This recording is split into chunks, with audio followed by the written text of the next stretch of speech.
السلام علیکم ورحمۃ اللہ تعالی وبرکاتہ۔ الحمدللہ رب العالمین والعاقبۃ للمتقین والصلاة والسلام علی سید الانبیاء والمرسلین وعلی آلہ واصحابہ اجمعین، اما بعد فاعوذ باللہ من الشیطان الرجیم، بسم اللہ الرحمن الرحیم، ومن يعظم شعائر اللہ فإنها من تقوى القلوب۔ صدق اللہ مولانا العظیم وصدق رسولہ النبی الامین المتین الکریم۔ آئیے ہم اور آپ سب سے پہلے حضور سرور کائنات، فخر موجودات، باعث تخلیق کائنات، احمد مجتبی محمد مصطفیٰ صلی اللہ علیہ وسلم کی بارگاہ اقدس میں درود و سلام کا ہدیہ پیش کریں اور پڑھیں۔ اللہم صلی علی سیدنا و مولانا محمد معدن الجود والکرم وآلہ الکرام وابنہ الکریم وبارک وسلم صلاۃ و سلاما علیک یا رسول اللہ صلی اللہ تعالی علیہ وسلم۔ عزیزان ملت اسلامیہ، پچھلے کئی جمعہ سے ہمارا ایک ہی موضوع جاری ہے، تبرکات کی برکتیں، عظمتیں اور فضیلتیں۔ انشاءاللہ آج اس کو اور آگے بڑھائیں گے، اور آج ہم خاص طور پر حضور پاک صلی اللہ علیہ وسلم کے منہ مبارک کا ذکر کریں گے۔ حضور پاک صلی اللہ علیہ وسلم کے مبارک بالوں کا تذکرہ کریں گے۔ بالوں کی کیفیت کیا تھی، سب سے پہلے وہ جانتے ہیں۔ حضور پاک صلی اللہ علیہ وسلم کے بال مبارک نہ بہت زیادہ گھنگرالے تھے نہ بالکل سیدھے، کیونکہ دیکھیں بہت زیادہ گھنگرالا ہونا بھی یہ ایک عیب ہے، برائی۔ بہت زیادہ گھنگرالے بال اچھے نہیں مانے جاتے، اور بہت زیادہ سیدھے ہو جائیں بال، بالکل سیدھے، تھوڑا بھی اس میں خم نہ ہو، تھوڑا بھی گھماؤ نہ ہو، تو وہ بال بھی اچھے نہیں مانے جاتے۔ مردوں کے بالوں کی بات کر رہا ہوں، مردوں میں اگر بال بہت زیادہ گھنگرالے بھی ہوں تو وہ بھی اچھے نہیں مانے جاتے، اور بہت زیادہ سیدھے ہوں تو وہ بھی اچھے نہیں مانے جاتے۔ اللہ تبارک و تعالیٰ نے اپنے محبوب کو بال کی کیفیت بھی وہ عطا فرمائی جو سارے عیوب سے پاک، تو بہت زیادہ گھنگرالے بھی نہیں ہیں اور بہت زیادہ سیدھے بھی نہیں ہیں، بلکہ تھوڑا سا خم لیے ہوئے ہیں، تھوڑا سا گھماؤ اس کے اندر موجود ہے۔ اسی کو تو وہ شاعر نے کیا کہا تھا، وہ شاعر کہتا، بڑا مشہور کلام ہے، اس کے اشعار پہلے بھی سنا چکا ہوں۔ شاعر کہتا ہے کہ نہ گھنگرالے نہ بالکل سیدھے، وہ گیسو خمیدہ ہیں، تھوڑے سے جھکے ہوئے ہیں۔ نہ گھنگرالے نہ بالکل سیدھے، وہ گیسو خمیدہ ہیں، تھوڑی سی پیچیدگی اور تھوڑا سا گھماؤ ہے۔ نہ گھنگرالے نہ بالکل سیدھے، وہ گیسو خمیدہ ہیں، اور گھنے اور رنگ میں کالے میرے سرکار کے گیسو، گھنے اور رنگ میں کالے میرے سرکار کے گیسو، کہ گھنے بال تھے، حضور کی داڑھی مبارک بھی گھنی تھی، کثیف کا لفظ آیا، اور یہ بال جو تھے وہ کالے تھے، بلکہ یہاں تک فرمایا گیا کہ آخری عمر میں بھی 63 سال کی عمر ہوئی ہمارے آقا کی، اور اس وقت بھی آخری عمر میں بھی حضور پاک صلی اللہ علیہ وسلم کے سر مبارک میں اور داڑھی مبارک میں مشکل سے 17 یا 20 بال سفید ہوئے تھے، باقی سارے بال کالے تھے۔ اور سوچیں صحابہ کرام نے گن لیا، اس کا مطلب بہت کم تعداد میں تھے، وہ 17 بال تھے یا 20 بال تھے، صحابہ کرام نے ان کو شمار بھی کیا کہ اتنے اتنے سفید بال تھے۔ اللہ تبارک و تعالیٰ نے یہ شان ہمارے نبی پاک صلی اللہ علیہ وسلم کے بالوں کو عطا فرمائی۔ اب بالوں کی درازی یعنی بال لمبے کتنے تھے، اس کے بارے میں مختلف روایتیں ہیں۔ بعض روایتوں میں آیا کہ حضور پاک صلی اللہ علیہ وسلم کے بال مبارک کانوں تک ہوتے ہیں، اور ایک روایت میں ہے کہ نصف کان تک، یعنی کان کے آدھے حصے تک، ایک روایت میں کان کی لو تک، اور ایک روایت میں شانے تک یعنی کندھے تک، اور ایک روایت میں کہ کندھے کے قریب تک۔ یہ مختلف درازی کے احوال روایتوں کے اندر بیان کیے گئے کہ حضور کے بال ایسے۔ تو اب ظاہر سی بات ہے یہ مختلف اوقات اور مختلف احوال کے اعتبار سے اس میں کوئی تعارض نہیں، یعنی آپ کہیں کہ یہ کیسے ہو سکتا ہے کہ یہاں کان تک بھی ہو، آدھے کان تک بھی ہو، کان کی لو تک بھی ہو، کندھے تک بھی ہو، یہ کیسے ہو سکتا ہے؟ تو آپ کو تو معلوم ہی ہے یہ انسانی فطرت ہے کہ بال بڑھتے رہتے ہیں، بال بڑھتے ہیں ہمارے، آپ کے بھی بال کٹوا دے کچھ دنوں کے بعد، 1 مہینے کے بعد، 1.5 مہینے کے بعد پھر سے بڑھ جاتے ہیں۔ تو حضور پاک صلی اللہ علیہ وسلم نے بھی تو بال منڈوائے ہیں عمرے کے موقع پر، حج کے موقع پر. تو جب حضور پاک صلی اللہ علیہ وسلم بال منڈوا دیتے، سر سے بال مبارک اتروا دیتے، تو وہ بال مبارک جب اگتے، دوبارہ اگتے تو کان کے قریب پہنچ جاتے، پھر اور بڑے ہوتے تو پھر آدھے کان تک پہنچ جاتے، پھر اور بڑھتے تو کان کی لو تک پہنچ جاتے، یہاں تک کہ بڑھتے بڑھتے شانے کے قریب اور شانے تک پہنچ جایا کرتے تھے. یہ حضور پاک صلی اللہ علیہ وسلم کے بال مبارک کی درازی اور لمبائی بیان کی گئی ہے روایتوں کے اندر. اور بعض روایتوں میں اور بعض علماء نے اس کا ایک مطلب یہ بھی بیان کیا کہ حضور پاک صلی اللہ علیہ وسلم کے بال، جیسے کہ ابھی آپ نے سنا کہ بہت زیادہ گھنگرالے بھی نہیں تھے اور بالکل سیدھے بھی نہیں تھے، بلکہ جو درمیانی کیفیت ہوتی ہے، اعتدال والی کیفیت، حضور کے بال مبارک کی وہی کیفیت تھی. تو جب حضور پاک صلی اللہ علیہ وسلم کنگھی نہیں فرماتے تھے تو وہ بال ایسے راؤنڈ کی شکل میں ہوتے. یہ راؤنڈ کی شکل میں کان کے ارد گرد حضور پاک صلی اللہ علیہ وسلم کے بال مبارک دائرہ بنا لیتے تھے. ایک اس طرح سے کان کے ارد گرد دائرہ بن جاتا تھا. اور ظاہر سی بات ہے جب ہم کنگھی کرتے ہیں تو بالوں کا کیا حال ہوتا ہے؟ بال سیدھے ہو جاتے ہیں. جب کنگھی کی جاتی، تیل ڈالا جاتا ہے تو بال سیدھے ہو جاتے ہیں. اللہ کے رسول صلی اللہ علیہ وسلم بھی جب اپنے بالوں میں کنگھی فرماتے تھے تو بال مبارک سیدھے ہو جاتے تھے اور کندھے تک آ جاتے تھے. تو یہ کیفیت بیان کی. اعلیٰ حضرت رضی اللہ تعالیٰ عنہ نے اس پوری کیفیت کو اپنے ایک شعر میں بہت ہی پیارے انداز میں بیان کیا اور عشق والے انداز میں بیان کیا. فرماتے ہیں گوشت تک سنتے تھے فریاد اب آئے تا دوش. فارسی میں گوشت مطلب کان، گوشت نہیں، تا اس میں نہیں، صرف گوشت یعنی کان، اور دوش مانے یہ کندھا، شانہ. گوشت تک سنتے تھے فریاد اب آئے تا دوش کہ بنے خانہ بدوشوں کے سہارے گیسو. سنا سبحان اللہ بول دے تم اس کا مطلب سمجھا. یعنی کیا مطلب ہوا کہ حضور پاک صلی اللہ علیہ وسلم کی بارگاہ میں لوگ اپنی فریادیں لے کر آتے، اپنی حاجتیں لے کر آتے، اپنی مرادیں لے کر آتے. حضور پاک صلی اللہ علیہ وسلم کے مبارک کان ان فریادوں کو سنتے تھے اور اس وقت یہ حضور کے مبارک گیسو کان کے ارد گرد ہوتے، یہ گھیرا بنائے ہوئے ہوتے، گویا کہ فریادیوں کی فریاد کو یہ بال مبارک بھی سنا کرتے تھے. پھر کیا ہوتا؟ جب حضور کنگھی فرماتے تو یہ بال کندھوں تک آ جاتے اور حضور پاک صلی اللہ علیہ وسلم کے کندھے یہ بے سہاروں کا سہارا، بے گھروں کے لیے یہ آسرا ہے. اور جو ادھر ادھر گھومتے رہتے ہیں اور ہمارے جیسے جو آوارہ اور نکمے گنہگار حضور کے امتی، ان کی بخشش کروانے کا سہارا یہ حضور کے کندھے ہی تو ہیں. تو یہ فرماتے ہیں، ہمارے امام کہتے ہیں کہ گوشت تک سنتے تھے فریاد اب آئے تادوش، یعنی اب یہاں پر منہ مبارک آ گئے، حضور کے بال مبارک اب حضور کے کندھوں تک آ گئے. اور اس کا مقصد کیا وہ بیان کرتے ہیں ہمارے امام عشق کے انداز میں، محبت کی بولی بولتے ہوئے کہتے ہیں کہ اب آئے تادوش کہ بنے خانہ بدوشوں کے سہارے گیسو. کہ ہم جیسے خانہ بدوش یعنی جن کا کوئی گھر نہیں ہوتا، جن کا کوئی ٹھکانہ نہیں ہوتا، وہ اپنا بستر بوریا اپنے کندھے پر لے کر ہی چلتے ہیں. تو ایسے لوگ یعنی بالکل بے بس اور بالکل بے سہارا لوگوں کا سہارا یہ حضور کے کندھے ہیں، حضور کے مبارک شانے ہیں. تو یہ حضور کی شان اور حضور کے منہ مبارک کی کیفیت روایتوں کے اندر بیان کی گئی. حضور پاک صلی اللہ علیہ وسلم جب کنگھی فرماتے تھے تو حضور پاک اپنے بال مبارک کو دو حصوں میں تقسیم کرتے اور بالکل بیچ میں مانگ نکالتے تھے اور کنگھی کرنے میں داہنے سے شروع کرتے تھے کہ ہر جائز اور نیک کام کو ہمیں داہنے سے شروع کرنا چاہیے، کہ داہنے کو حضور پاک صلی اللہ علیہ وسلم نے پسند کیا تو داہنے سے شروع کرتے تھے. اور اکثر حضور پاک صلی اللہ علیہ وسلم زیتون کا تیل استعمال کرتے تھے، سر میں لگایا کرتے تھے. اور حضور پاک صلی اللہ علیہ وسلم کے بچپن کے بارے میں روایتیں آئیں کہ بچپن میں یہ عام طور پر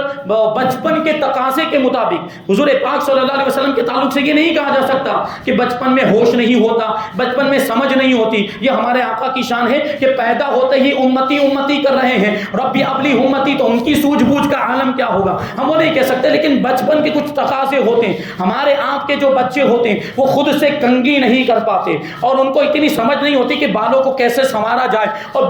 بالوں کو کیسے آراستہ کیا جائے. تو اس زمانے میں حضور پاک صلی اللہ علیہ وسلم کے بچپن کے زمانے میں حضور پاک صلی اللہ علیہ وسلم کے بال مبارک بغیر کنگھی کیے ہوئے خود ہی آراستہ ہو جاتے تھے. خود ہی سنور جاتے تھے، خود ہی مانگ بن جاتی تھی، یہ اللہ کی قدرت۔ اور پھر حضور پاک صلی اللہ علیہ وسلم کی آنکھیں سرما لگائے بغیر سرمگی نظر آتی تھی، یعنی ایسا لگتا تھا کہ سرما لگائے۔ اور یہ تو پھر پورے زمانے میں، پوری عمر میں حضور کی آنکھوں کی یہی کیفیت کہ سرمگی یعنی سرما لگی ہوئی نظر آ، سرما لگایا نہ بھی ہو، ویسے اکثر حضور سرما لگاتے تھے لیکن کبھی سرما نہ بھی لگایا ہو تب بھی ایسا لگتا تھا کہ یہ سرمگی آنکھیں ہیں، سرمے لگی ہوئی آنکھیں۔ ہمارے امام اسی کو تو کہتے ہیں سرمگی آنکھیں، حریم حق کے وہ مشکی غزال ہے فضائے لامکا تک جن کا رمنا نور کا،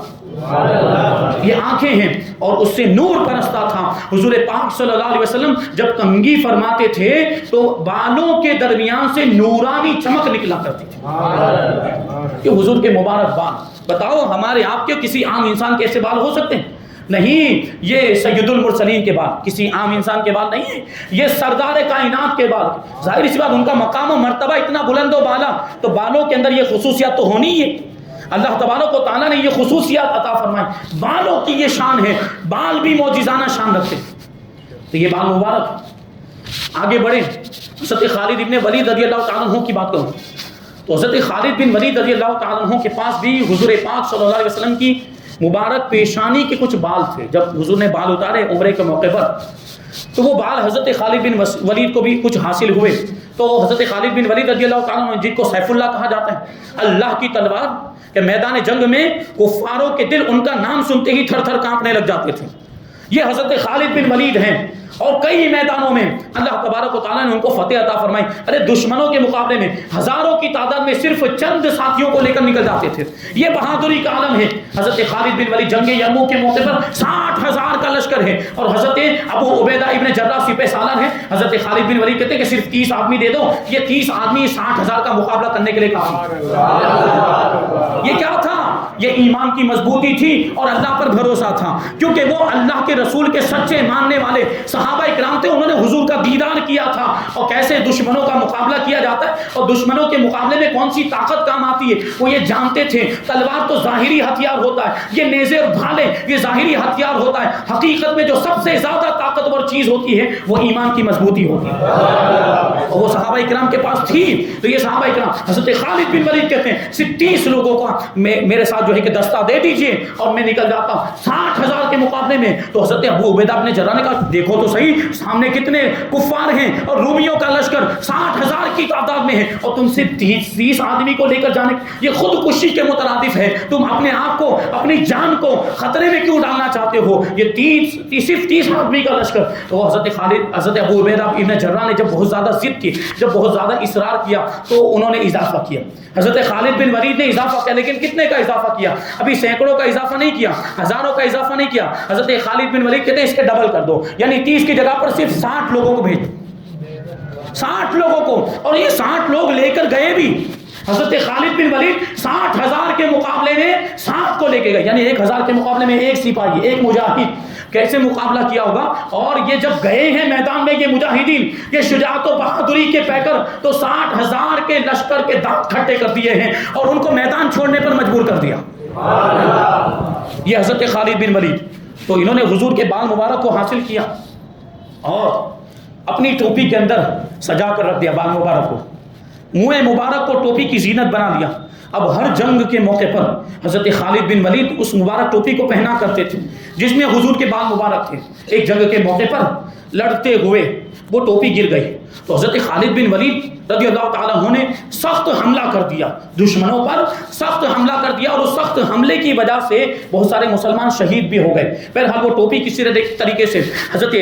خالد بن ولید نے حاصل کر لی۔ تو بعد میں صحابہ کرام نے اعتراض کیا اور مجاہدین نے اور جو آپ کے ساتھی تھے انہوں نے یہ کہا کہ یہ اتنا زیادہ سخت حملہ آپ نے کیوں کیا جس کی وجہ سے بہت سے مسلمان شہید بھی ہو گئے؟ ایک ٹوپی حاصل کرنے کے لیے آپ نے اتنی جد و جہد کی۔ تو حضرت خالد ابن ولید رضی اللہ تعالیٰ عنہ نے ارشاد فرمایا کہ میں نے وہ جو سخت حملہ کیا تھا وہ ٹوپی حاصل کرنے کے لیے نہیں کیا تھا، بلکہ اس ٹوپی کے اندر جو میرے حبیب صلی اللہ علیہ وسلم کے منہ مبارک تھے، اس منہ مبارک کے لیے میں نے یہ سخت حملہ کیا تھا تاکہ وہ منہ مبارک مجھے دوبارہ حاصل ہو جائے اور کہیں وہ منہ مبارک دشمنوں کے ہاتھ نہ لگ جائے۔ اور دوسری روایت میں ہے جنگ یرموک کے موقع پر حضرت خالد بن ولید کی ٹوپی گر گئی تو آپ نے خوب اس کو تلاش کیا اور خوب اس کو طلب کیا اور خوب محنت و مشقت کرنے کے بعد جد و جہد کرنے کے بعد اس ٹوپی کو دوبارہ حاصل کر لیا. تو پھر وہی آپ کے ساتھیوں نے مجاہدین اسلام نے سوال کیا کہ آپ نے یہ ٹوپی حاصل کرنے کے لیے اتنی محنت و مشقت کی ہے اور یہ ٹوپی حاصل کرنے کے لیے آپ نے اتنی جد و جہد کی, اپنے آپ کو خطرے میں ڈال دیا, اپنی جان کو خطرے میں ڈال دیا. تو حضرت خالد بن ولید نے کہا کہ تمہیں معلوم نہیں اس ٹوپی کے اندر میرے پیارے حبیب صلی اللہ علیہ وسلم کے منہ مبارک ہے جن کی برکت سے اللہ تبارک و تعالی مجھے ہر میدان میں فتح عطا فرما دیا ہے. یہ ایک موقع پر اللہ کے رسول صلی اللہ علیہ وسلم نے عمرے کے موقع پر بال مبارک اتارے تھے تو صحابہ اکرام بال مبارک کو حاصل کرنے کے لیے دوڑ پڑے. مجھے بھی حضور پاک صلی اللہ علیہ وسلم کی پیشانی مبارک کے یہ کچھ بال نصیب ہوئے تو میں نے ان بالوں کو اپنی ٹوپی کی زینت بنا کر رکھ لیا. اب یہ ٹوپی میں ہر جنگ کے موقع پر پہن لیتا ہوں اور اللہ تبارک و تعالی حضور کے منہ مبارک کے صدقے میں مجھے ہر میدان میں کامیابی عطا فرماتا ہے. یہ حضرت خالد بن ولید ان کا عقیدہ دیکھیں, صحابی ان کا عقیدہ یہ ہے کہ منہ مبارک میں برکت ہے اور منہ مبارک کی برکت سے اللہ تعالیٰ فتح بھی عطا فرماتا ہے, کامیابی بھی عطا فرماتا ہے. اور پھر تعظیم بھی دیکھیں, تعظیم بھی کیسی کہ کفار کے ہاتھ نہ لگ جائے اس لیے بھی محنت کی, کیونکہ کفار کے ہاتھ اگر وہ ٹوپی لگ گئی تو وہ اس کی بے حرمتی کرتے, اگر وہ ان کے ہاتھ لگ جاتی تو وہ اس کی بے ادبی کرتے, منہ مبارک کی بے ادبی کرتے. تو حضرت خالد ابن ولید کو یہ بھی گوارا نہیں تھا. یہ صحابہ کرام کا عقیدہ. ایک واقعہ بڑا لمبا ہے, دیکھیے یہی ٹوپی کے بارے میں. ملک شام میں قنسرین کے علاقے میں جنگ ہو رہی تھی. ملک شام میں رومیوں کے ساتھ عیسائیوں کے ساتھ جنگ ہو رہی تھی. حضرت خالد ابن ولید رضی اللہ تعالیٰ عنہ 12 صحابہ اکرام کے ساتھ اسلامی لشکر سے بہت دور نکل گئے, کئی میل کے فاصلے پر بہت دور چلے گئے. اب اسلامی لشکر کہیں اور دوسری جگہ پر خیمہ زن ہے, وہاں پہ تو کوئی معاملات نہیں, لیکن کفار کو کہیں سے پتہ چل گیا, رومیوں کو کہیں سے پتہ چل گیا کہ 12 لوگوں کا قافلہ اس طرح لشکر اسلام سے بچھڑ گیا اور وہ بہت دور نکل گئے. ان پر حملہ کر کے ان کو ختم کرنا بہت آسان. تو رومیوں نے ان 12 مسلمان, جن میں حضرت خالد بن ولید کے ساتھ ان کے 12 ساتھی تھے, ان پر رومیوں نے حملہ کر دیا. چاروں طرف سے حضرت خالد بن ولید اور آپ کے ساتھیوں کو رومیوں نے, عیسائیوں نے گھیر لیا. اب گھماسان کی لڑائی شروع, بڑا سخت حملہ کیا. لیکن حضرت ربیعہ ابن عامر رضی اللہ تعالیٰ عنہ بیان کرتے ہیں کہ عیسائیوں نے اگرچہ بڑا سخت حملہ کیا تھا اور وہ بہت بڑی تعداد میں تھے, لیکن خالد بن ولید رضی اللہ تعالیٰ عنہ نے تنے تنہا اپنی تلوار کے زور سے ان کو مار بھگایا. اکیلے حضرت خالد بن ولید کی بہادری, اکیلے اتنے بڑے لشکر کو تلواروں کے زور سے بھگا دیا, بھاگنے پر مجبور ہو گئے. لیکن حضرت رافع ابن عمیرہ طائی کہتے ہیں کہ عیسائیوں نے پھر سے پلٹ کر حملہ کیا اور اب یہ جو گھماسان کی لڑائی شروع ہو گئی, لڑائی نے شدت اختیار کر لی. اور اس طرف دیکھیں تو جنگ کی سختی, دوسری طرف گرمی کا موسم. حضرت رافع ابن عمیرہ طائی کہتے ہیں کہ گرمی کی سختی کی وجہ سے اور شدت کی وجہ سے ہم پر پیاس کا غلبہ ہونے لگا, بہت زور کی پیاس لگنے لگی. تو حضرت رافع ابن عمیرہ کہتے ہیں کہ میں حضرت خالد ابن ولید کے قریب گیا اور جانے کے بعد کہنے لگا کہ حضرت اب تو مجھے لگتا ہے کہ ہماری شہادت کا وقت قریب آ گیا, کیونکہ ہم چند گنتی کے لوگ ہیں اور اتنے بڑے لشکر نے ہمیں گھیر لیا ہے, اب ہماری شہادت کا وقت قریب آ گیا. تو حضرت خالد ابن ولید رضی اللہ تعالیٰ عنہ ارشاد فرماتے ہیں کہ اے عمیرہ کے بیٹے, ہاں تم سچ کہتے ہو, ہاں مجھے بھی ایسا لگ رہا ہے کہ اب ہماری شہادت کا وقت قریب آ گیا. لیکن حضرت خالد بن ولید نے کفار کی تعداد سے گھبرا کر ایسا نہیں کہا تھا, کیونکہ وہ تو ہزاروں کے لشکر سے نہیں گھبراتے تھے, تو ان سے گھبرانے کا کوئی مطلب ہی نہیں تھا. حضرت خالد بن ولید نے کیوں کہا تھا وہ خود فرماتے ہیں, اس کی وجہ یہ ہے کہ وہ ٹوپی مبارک جس میں حضور پاک صلی اللہ علیہ وسلم کے منہ مبارک تھے اور جس کی برکت سے میں ہر جنگ کی سختی میں اور ہر جنگ کی جب وہ شدت ہوتی تھی تو مجھے اس منہ مبارک کی برکت سے مدد ملتی تھی اور اس کی برکتیں مجھے حاصل ہوتی تھی, اور اس منہ مبارک کی برکت سے اللہ تبارک و تعالی ہر میدان جنگ میں مجھے فتح عطا فرما دیا کرتا تھا. اور بات یہ ہے کہ آج وہ ٹوپی میں بھول گیا, آج وہ ٹوپی میں نے نہیں پہنی, آج وہ ٹوپی خیمے کے اندر ہی رہ گئی اور جلدی جلدی میں اس ٹوپی کو بھول کر میں میدان جنگ میں آ گیا ہوں. اور مجھے بھی لگ رہا ہے کیونکہ وہ ٹوپی نہیں جس کی برکت سے مجھے جیت حاصل ہوتی تھی, مجھے غلبہ حاصل ہوتا تھا, اللہ مدد فرماتا تھا, آج وہ ٹوپی میرے پاس نہیں ہے تو مجھے بھی ایسا لگ رہا ہے کہ میری شہادت کا وقت قریب آ گیا. بہرحال مسلمان لڑ رہے تھے اور جنگ جو ہے اپنی جنگ جو ہے کہ اپنی شدت اختیار کرتی جا رہی تھی، جنگ کا معاملہ ایسا، اور مسلمان رومیوں کے درمیان قیدیوں کی طرح ہو گئے، کیونکہ چاروں طرف سے رومیوں عیسائیوں نے مسلمانوں کو گھیر لیا تھا اور مسلمان ان کے نرغے میں پھنسے ہوئے ہیں، لیکن اس کے باوجود موت سے بے خوف ہو کر مسلمان تلواریں چلاتے جا رہے ہیں اور نیزے چلاتے جا رہے ہیں کہ اچانک ہاتف غیبی سے مسلمانوں نے ایک آواز سنی کہ کوئی پکارنے والا پکار کر کہہ رہا ہے کہ خدا سے نہ ڈرنے والا ذلیل و خوار ہو گیا اور خدا سے ڈرنے والے کی مدد کی گئی۔ اے قرآن کے حاملین، تمہیں تمہارے لیے رحمان کی جانب سے یعنی اللہ تبارک و تعالیٰ کی جانب سے راحت اور آسانی آ گئی، تمہارے لیے مدد آ گئی ہے اور تمہیں یہ صلیب کے پجاریوں پر فتح عطا فرما دی گئی۔ صلیب مطلب کروس جو ہوتا ہے یہ عیسائیوں کا مذہبی نشان جو یہاں پہ پہنتے ہیں وہ لوگ، اور ان کے چرچوں میں وہ بنا ہوا ہوتا ہے اور اس پر وہ ایک پتلا، ان کے گمان کے مطابق وہ حضرت عیسیٰ علیہ السلام ہے، جبکہ وہ حضرت عیسیٰ علیہ السلام نہیں۔ حضرت عیسیٰ علیہ السلام کو تو اللہ تبارک و تعالیٰ نے محفوظ آسمانوں پر اٹھا دیا، اور سب سے پہلے اس کمرے کے اندر جو عیسائی داخل ہوا تھا حضرت عیسیٰ علیہ السلام کو قتل کرنے کے ارادے سے، اللہ تبارک و تعالیٰ نے اس کی شکل و صورت حضرت عیسیٰ علیہ السلام جیسی بنا دی۔ بعد میں جب لوگ اس میں آئے حضرت عیسیٰ علیہ السلام کو قتل کرنے کے ارادے سے، اس شخص کو دیکھا تو اس کو حضرت عیسیٰ علیہ السلام سمجھ کر اسی کو قتل کر دیا اور اسی کو سولی پر چڑھا دیا۔ یہ بھی عجیب قوم ہے کہ جن کو ماننے کا دعویٰ کرتی بلکہ جن کو خدا تک مان لیا انہی کو قتل کر دیا۔ یہ عیسائی قوم ایسی قوم ہے۔ بہرحال تو بات یہ آئی ان کے گمان کے مطابق انہوں نے تو حضرت عیسیٰ علیہ السلام ہی کو قتل کیا، تو یہ بات کہ صلیب کے پجاریوں پر مسلمانوں کو فتح عطا فرما دی گئی۔ حضرت ابو مسلم حضرمی رضی اللہ تعالیٰ عنہ بیان کرتے ہیں کہ میں اس وقت حضرت ابو عبیدہ ابن جراح کے پاس تھا جو لشکر کے سپہ سالار حضرت ابو عبیدہ ابن جراح جن کو امین الامہ کا لقب دیا ہے اللہ کے رسول صلی اللہ علیہ وسلم نے، وہ وہاں پر تھے، اور حضرت ابو مسلم حضرمی کہتے ہیں کہ میں اس وقت حضرت ابو عبیدہ ابن جراح کے پاس تھا کہ اچانک حضرت ابو عبیدہ ابن جراح رضی اللہ تعالیٰ عنہ اپنے خیمے سے باہر تشریف لائے اور مسلمانوں کو پکار کر کہنے لگے ان نفیر فقد احیط الفرسان الموحدین، کہ کوچ کرو، جلدی سے نکلو میدان جنگ کی طرف روانہ ہو جاؤ کہ موحدین مسلمانوں کو گھیر لیا گیا ہے، کفار نے مسلمانوں کو گھیر لیا ہے۔ اب اتنا فرمانا تھا کہ سارے مسلمان مجاہدین حضرت ابو عبیدہ ابن جراح رضی اللہ تعالیٰ عنہ کے ارد گرد جمع ہو گئے اور حال دریافت کرنے لگے کہ ہوا کیا ہے۔ تو حضرت ابو عبیدہ ابن جراح رضی اللہ تعالیٰ عنہ نے فرمایا کہ میں ابھی اپنے خیمے کے اندر سو رہا تھا کہ اللہ کے رسول صلی اللہ علیہ وسلم تشریف لائے، آپ نے تشریف لا کر مجھے جگایا اور ارشاد فرمایا اے ابو عبیدہ تم یہاں پر سو رہے ہو اور ادھر دوسری جانب مسلمانوں کو دشمنوں نے گھیر لیا ہے، اور جاؤ اٹھو مسلمانوں کی مدد کرو، ان سے جا کر مل جاؤ کہ ان کو کافروں نے گھیر لیا، باعظمت مسلمانوں کی مدد کے لیے پہنچو، انشاءاللہ تم بہت جلد وہاں پر پہنچ جاؤ گے، ان کی مدد کے لیے پہنچ جاؤ گے۔ اب اتنا فرمانا تھا، سارے مسلمان مجاہدین نے تیاری کرنی شروع کر دی، ہتھیاروں کو سنبھالا اور گھوڑوں پر زین کسے بغیر جو وہ رکھا جاتا ہے بیٹھنے کے لیے گھوڑے پر وہ بھی نہیں رکھا، اتنی جلدی میں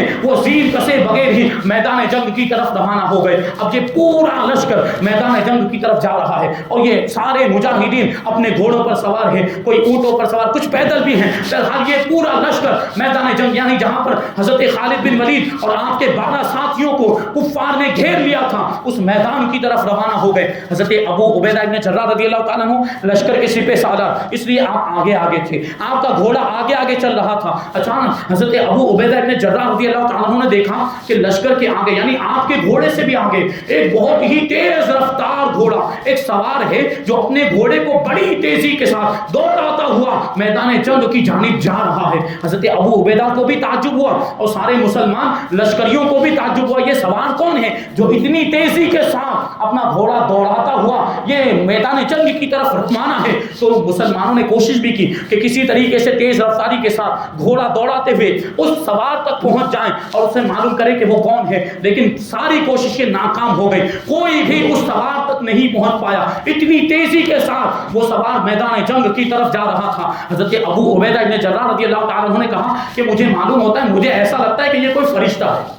مجھے لگتا ہے کہ یہ کوئی فرشتہ ہے جو اتنی تیزی کے ساتھ جا رہا ہے۔ بہرحال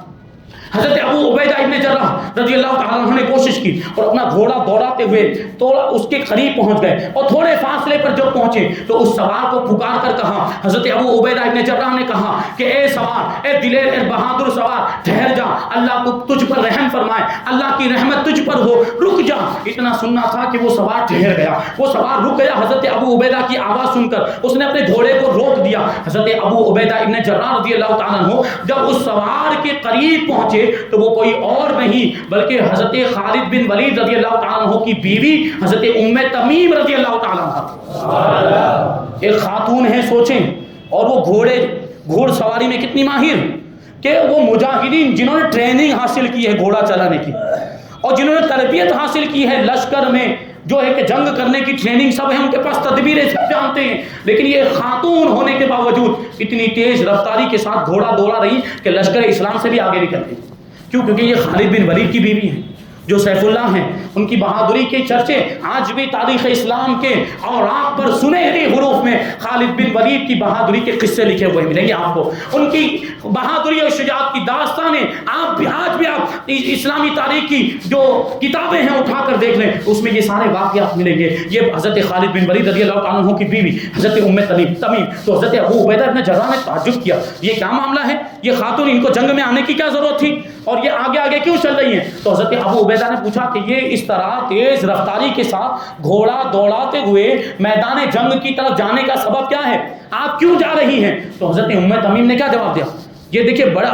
یہ غور سے سننے کی بات، حضرت ام تمیم رضی اللہ تعالیٰ عنہ خالد بن ولید رضی اللہ تعالیٰ عنہ کی زوجہ محترمہ جواب دیتی ہیں کہ جب میں نے سنا کہ میرے شوہر کو یعنی حضرت خالد بن ولید کو دشمنوں نے گھیر لیا ہے تو میں مطمئن تھی، میرے دل میں یہ خیال آیا کہ میرے شوہر کے پاس تو وہ ٹوپی ہے، میرے شوہر کے پاس وہ ٹوپی ہے جس میں حضور پاک صلی اللہ علیہ وسلم کے منہ مبارک ہے، اور وہ ٹوپی جب بھی میرے شوہر کے پاس ہوتی ہے، میرے شوہر جب اس کو پہن لیتے ہیں تو ہر میدان میں ان کو کامیابی ملتی ہے، پھر وہ مغلوب نہیں ہوتے، وہ شکست نہیں کھاتے ہیں۔ وہ ٹوپی پہن کے گئے، مجھے تو یہی گمان تھا کہ وہ جب تک ٹوپی ان کے پاس ہے ان کو کوئی ہرا نہیں سکتا، مجھے یہ خیال آیا، لیکن جب میں خیمے میں گئی اور میں نے خیمے میں جا کر دیکھا تو حضرت خالد بن ولید کی وہ ٹوپی جس میں حضور پاک صلی اللہ علیہ وسلم کے منہ مبارک تھے، وہ بڑے ادب کے ساتھ وہ خیمے میں رکھی ہوئی تھی، یعنی حضرت خالد بن ولید رضی اللہ تعالیٰ عنہ وہ ٹوپی بھول گئے تھے، یہی وہ ٹوپی تھی جس کو حضرت خالد بن ولید میدان جنگ میں پہن کر جاتے اور اس کی برکت سے مدد طلب کیا کرتے تھے اور اس کا وسیلہ اللہ کی بارگاہ میں پیش کرتے تھے تو اللہ تبارک و تعالیٰ ان کو فتح عطا فرما دیا کرتا تھا۔ حضرت ام تمیم کہتی ہیں کہ یہ ٹوپی میں نے لی، میں نے اس ٹوپی کو اٹھایا اور اس ٹوپی کو میں خالد بن ولید کو پہنچانے کے لیے جا رہی ہوں تاکہ وہ اس ٹوپی کو پہن لے اور اس ٹوپی کی برکت سے اللہ تبارک و تعالیٰ ان کو فتح عطا فرما دے۔ حضرت ابو عبیدہ ابن جراح کہتے ہیں کہ تمہارا یہ کام بہت اچھا ہے، یہ اللہ کی خوشنودی حاصل کرنے کے لیے اللہ تعالیٰ تم کو برکت عطا فرمائے، جائیے۔ حضرت ام تمیم رضی اللہ تعالیٰ عنہ کہتی ہیں کہ اس لشکر کے اندر قبیلہ مزہج کی اور دوسری خواتین کی ایک جماعت بھی تھی اور وہ بھی اپنے گھوڑوں کو اتنی تیز رفتاری کے ساتھ دوڑا رہی تھی جیسے کہ آسمان میں چڑیاں اڑتی ہیں، اس انداز میں گھوڑے دوڑ رہے تھے۔ حضرت ام تمیم کہتی ہیں کہ تھوڑی دیر میں ہم میدان جنگ میں پہنچ گئے تو کیا دیکھا، میدان جنگ کا ماحول کیسا کہ وہ میدان سے لے کر آسمان تک گرد و غبار چھایا ہوا تھا کہ گھوڑوں کی وجہ سے اور لشکر میں گھماسان کی جنگ ہونے کی وجہ سے، افراتفری کی وجہ سے وہ دھول اڑ رہی تھی اور گرد و غبار یا آسمان تک تو کچھ بھی نظر نہیں آ رہا تھا، صرف یہ نیزوں کی انیاں چمکتی ہوئی نظر آ رہی تھی اور ایسا لگ رہا تھا کہ مسلمانوں پر عیسائی غالب آ گئے، کیونکہ مسلمانوں کی کوئی آواز بھی نہیں سنائی دے رہی تھی، ایسا کیونکہ وہ تو یہاں آس پاس میں تو سارے رومی تھے، مسلمانوں کو گھیر لیا تھا